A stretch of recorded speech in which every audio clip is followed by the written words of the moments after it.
Assalamu alaikum, my fellow Gambians and friends of the Gambia. My name is Alhaji Sow, and I'm coming to you from Vancouver, Canada. Uh, I came across a video yesterday on Facebook by Brother Pasamba Joe and another one by Brother Patapije. And in the videos, they're challenging us to come forward and share with the rest of us why we are in a struggle. And this morning also I came across another video by Brother Mamadou Krubali, also challenging us to come forward and share with the rest why we are in a struggle. And I also have asked myself, why am I in a struggle?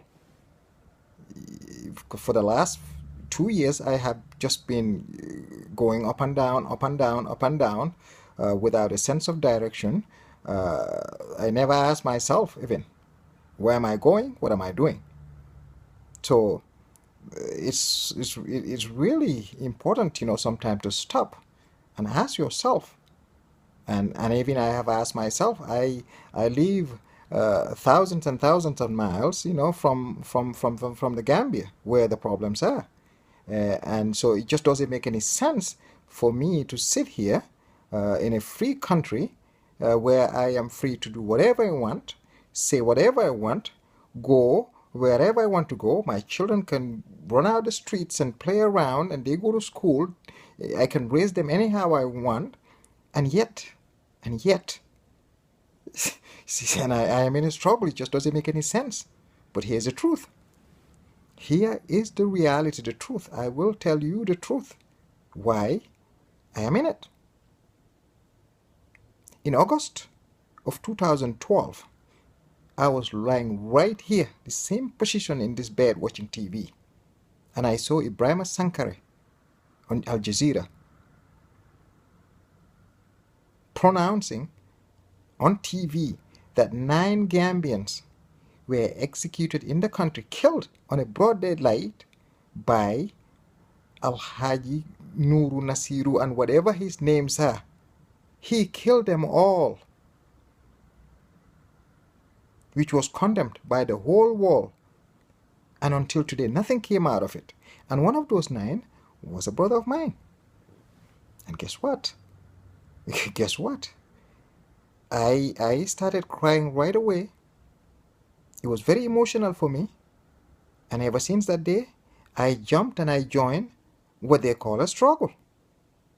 Even though I don't have any, I can say whatever I want here.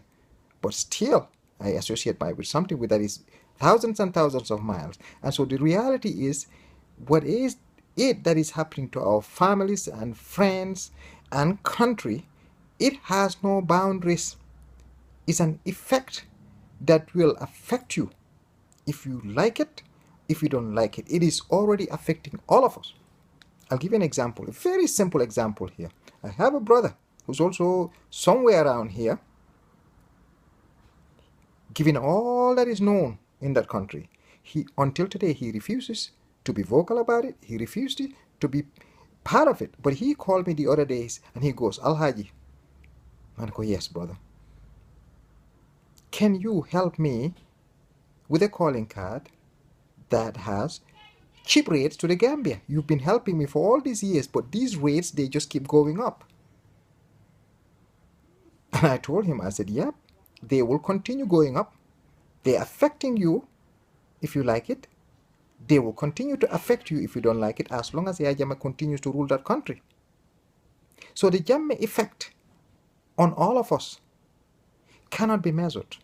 It is not limited only in one country. It's just all over, all of us, unless we are in denial. And that happened to me.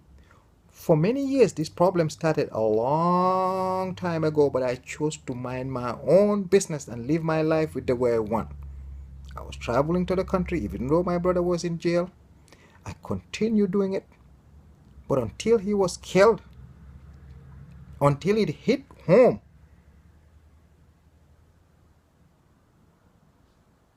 And probably if he was never killed, I may not have.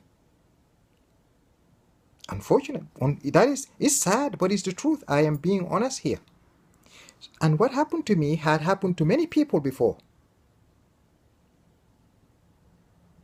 And it eventually happened to me. And it will happen ultimately to many out there.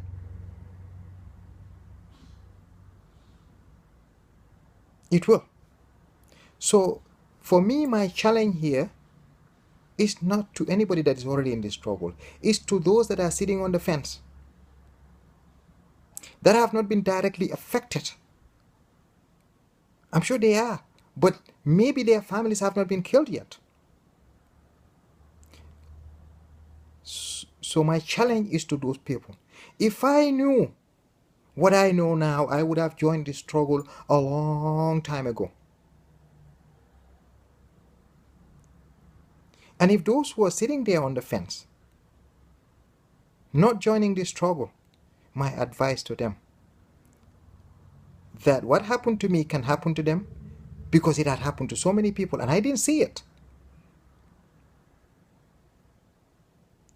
So, and I challenge you all, please, to come and join us. It is our responsibility. It is. And there are few people they are calling the usual suspects. They are trying every day. They're neglecting their families.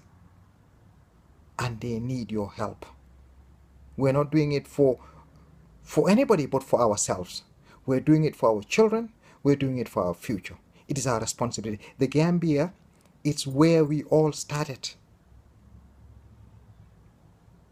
It is the country, it is the land that gave us all the opportunities that we have today. And if that country is in trouble, we, the children of that country, cannot sit on the fence and watch. We need to come forward and stop the dictatorship, the tyranny, the abuse, the killing that is happening there.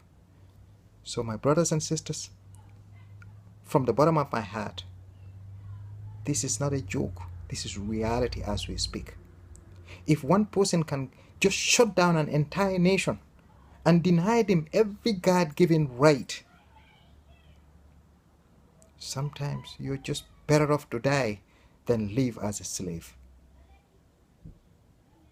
And I thank you all. So I am hoping that the time has come for us to realize that the sense of urgency to come forward and join hands and work together and stop the abuse that is going on in our country is now. And I thank you all. Bye-bye.